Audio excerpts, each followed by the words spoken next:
देखो, जुलाई निकल गया, अगस्त निकल गया, सितंबर निकल गया, लेकिन तुमने अभी तक ढंग से पढ़ाई करना स्टार्ट नहीं किया है, तो अभी भी समय है, बट थोड़ा संभल के, क्योंकि अक्टूबर निकलने के बाद आप उतना अच्छा स्कोर शायद ही कर पाओ।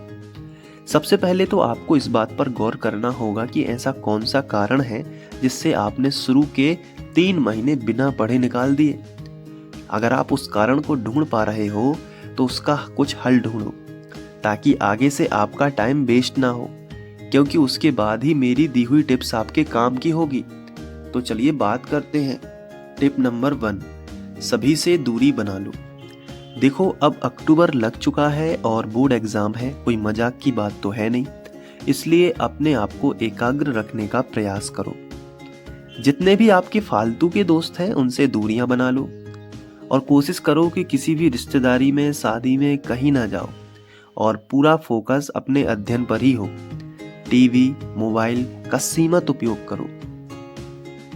टिप नंबर 2 है बोर्ड एग्जाम की अच्छी प्लानिंग। देखो, अभी भी बोर्ड एग्जाम के 5 महीने शेष हैं और देखा जाए तो एक अच्छी खासी रणनीति बनाई जा सकती है जिससे तुम काफी अच्छे अंक ला सकते हो। फिर वो तुम्हारे ऊपर डिपेंड करता है कि तुम कितने बुद्धिमान हो। अब तुम सोच रहे होगे कि सर अच्छी रणनीति कैसे बनाएं, वो तो मैं तुम्हें इसी वीडियो में बताने जा रहा हूँ। अच्छी रणनीति के लिए सबसे पहले तुम्हारे पास पर्याप्त स्टडी मटेरियल होना चाहिए। हो सकता है कि तुम्हारे पास पर्याप्त स्टडी मटेरियल ना हो, ऐसे में तुम्हारा अध्ययन सदैव अधूरा ही रहेगा। कई बच्चे सोचते हैं कि स्टडी मटेरियल मतलब क्या। देखो, जिस तरह युद्ध में जाने से पहले राजा अपने हथियार, कवच, विशेष रणनीति और सेना के साथ जाता है, उसी प्रकार बोर्ड एग्जाम एक छात्र के लिए रणभूमि भी तो है, जिसके लिए वो पूरी साल जी तोड़ मेहनत करता है। लेकिन अध्ययन के लिए सिलेक्टेड बुक्स भी तो होना जरूरी है। अगर आपके पास सिलेक्टेड बुक्स ही नहीं होंगी तो पढ़ोगे कहाँ से? और अगर आपके पास नोट्स नहीं होंगे, परीक्षा अध्ययन नहीं होगी, प्रश्न बैंक नहीं होगी, तो आप पढ़ोगे कहाँ से? इसलिए स्टडी मटेरियल सबसे पहले एकत्रित करो। रणनीति का ये पहला पॉइंट है। इसके बाद दूसरा पॉइंट है छोटे छोटे लक्ष्य बनाओ और उन्हें कंप्लीट करो। देखो, लक्ष्य पूर्ण होने में एक गजब का मोटिवेशन मिलता है। जब भी तुम कुछ याद कर लेते हो तो तुम्हें लगता है कि यार मैं भी कुछ कर सकता हूँ। इसलिए छोटे लक्ष्य बनाओ, उन्हें कंप्लीट करो, ताकि तुम्हारा सेल्फ मोटिवेशन बढ़ जाए। और जैसे ही सेल्फ मोटिवेशन बढ़ेगा तो आगे के प्रश्नों को याद करने का एक मोटिवेशन मिलेगा और तुम्हारे अंदर एक प्रकार का स्थायी कॉन्फिडेंस भी आएगा। जरा सोच के देखो कि तुम्हारे क्लासमेट को 20 प्रश्न याद हैं और तुम्हें 250 प्रश्न याद हैं। कितना अंतर होगा दोनों में? कौन ज्यादा तैयार होगा एग्जाम के लिए? तो आंसर है तुम, क्योंकि तुमने 250 प्रश्नों को याद किया है। कैसे? संदीप सर के वीडियोस देख के, मोटिवेशन वीडियोस सुन के और खुद को मोटिवेट करके। तो ये रणनीति का आपका दूसरा सेगमेंट है, जिसमें आपको छोटे छोटे लक्ष्य बनाने हैं और उन्हें कंप्लीट करना है। इसके बाद प्रश्नों को वर्गीकृत भी करना है, प्रश्नों को डिवाइड करना है। कौन ज़्यादा इम्पोर्टेंट है, कौन कम इम्पोर्टेंट है, उसे स्टार की कैटेगरी में भी आप रख सकते हो। जैसे जो ज़्यादा इम्पोर्टेंट है ना, उसे 3 स्टार की कैटेगरी में रखो, जो कम इम्पोर्टेंट है उसे 2 स्टार की कैटेगरी में रखो। तो सबसे पहले 3 स्टार वाले क्वेश्चन एक जगह लिख के सारे की सारे याद कर लो। ज़्यादा चांसेस है उनके आने के एग्जाम में, और हो सकता है कि आपको पूरा पेपर ही फंस जाए। इसलिए प्रश्नों को वर्गीकृत करके पढ़ो ताकि टाइम वेस्ट ना हो। अब जैसे ही प्रश्नों को वर्गीकृत कर लोगे ना, फिर 4-4 की सेट बना के उन्हें याद करना शुरू करो। एक छोटा लक्ष्य बनाओ कि एक दिन में 4 प्रश्न याद करने हैं, तो उसको याद ही कर डालो बिल्कुल। इसके बाद स्वयं का टेस्ट लेना भी सीखो। अगर आपके घर में कोई पढ़ा लिखा बड़ा भाई या कोई भी है तो आप उससे अपना टेस्ट करवा सकते हो। कैसे? जितने भी क्वेश्चन याद हैं उनको एक खाली पेपर पर लिख लो और उसके बाद प्रश्नों बस को लिखो, और जो भी है वो खाली पेपर जो है उसके अंदर वही सारे प्रश्न आने चाहिए जो आपने हफ्ते भर में याद किए हैं, क्योंकि जो टेस्ट है वो आपको हर हफ्ते ही करना है।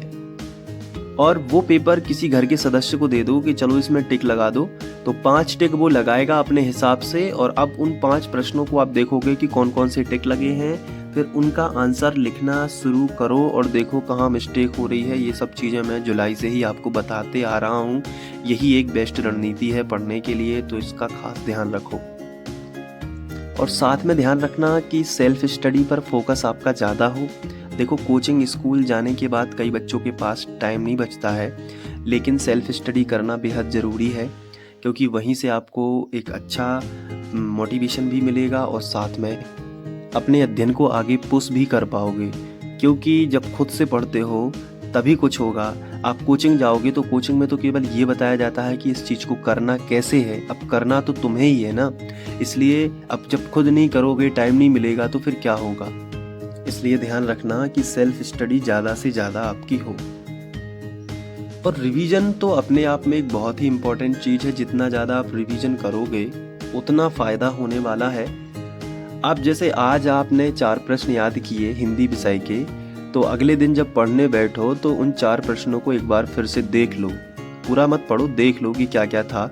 उससे होगा क्या कि आपके दिमाग में मेमोरी सेट होती जाएगी। फिर जब परसों पढ़ने बैठो तो पिछले 2 दिन के क्वेश्चन में क्या याद किया है, 10 मिनट के अंदर उन्हें देख बस लो कि ये था, क्या याद है कि नहीं है। और अगर याद नहीं है तो पहले फिर से उनको याद करो, फिर आगे बढ़ो। इससे क्या होगा कि आपकी जो मेमोरी है वो बिल्डअप होती जाएगी। धीरे धीरे आप जो है, आपका कॉन्फिडेंस भी बढ़ता ही जाएगा और आप step by step board exam के डर से भी ख़त्म होते जाओगे। उस डर को आप ख़त्म करते जाओगे। कई बच्चे कहते हैं कि सर मुझे याद नहीं होता, मैं क्या करूं। तो याद ना होने का एक ही तो रीज़न है ना, कि पर्याप्त रिवीजन आपका नहीं हो पा रहा है। अगर आप रिवीजन ही नहीं करोगे तो कहाँ से याद हो जाएगा। जैसे याद तो सभी करते हैं, लेकिन जो बच्चे बार बार रिवाइज करते रहते हैं ना, तो उनको जो है वो आंसर याद रहता है। जैसे आपने देखा होगा कि जितने भी आपके क्लास में टॉपर बच्चे होंगे वो क्या करते हैं, वो चीज़ों को बार बार दोहराते रहते हैं और हम अपने खेल कूद में लगे रहते हैं। हमें भी बैठ के क्लास में यदि कोई खाली पीरियड है तो खाली पीरियड में बैठ के चीज़ों को दोहराना है जो घर पे आपने पढ़ा है। खाली पीरियड में मस्ती करने की बजाय अगर आप उन चीज़ों को दोहराओगे तो बोर्ड एग्ज़ाम क्योंकि बार बार नहीं आता। आप पहली बार बोर्ड एग्ज़ाम में बैठोगे अगर 10th में हैं तो आपको थोड़ा बहुत उस चीज़ का अनुभव लेना पड़ेगा कहीं ना कहीं से। और आप बोर्ड एग्ज़ाम में बैठने वाले हो तो हर चीज़ आपको गंभीरता से लेनी होगी। अगर आपको अपना कैरियर बनाना है तब की बात है ये। अगर आप पढ़ाई को सीरियसली लोगे तभी कैरियर बन पाएगा। नहीं तो ऐसे बहुत सारे बच्चे हैं जो 10th 12th के बाद बेकार घूमते रहते हैं। आपको उन कैटेगरी में नहीं होना है। आपको अपने देश को संभालना है। आपको उन 1% में आना है जो देश को संभाल रहे हैं, जिससे पूरा देश चलता है। आपको भी एक बुद्धिजीवी बनना है। आपको इस देश के लिए बोझ नहीं बनना है, ठीक है। तो अभी भी समय है, अक्टूबर ही है।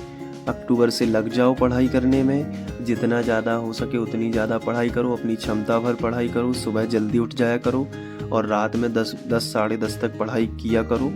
उससे क्या होगा कि, और एक बात और याद रखना कि ज़्यादा यूट्यूब पे पढ़ा करो।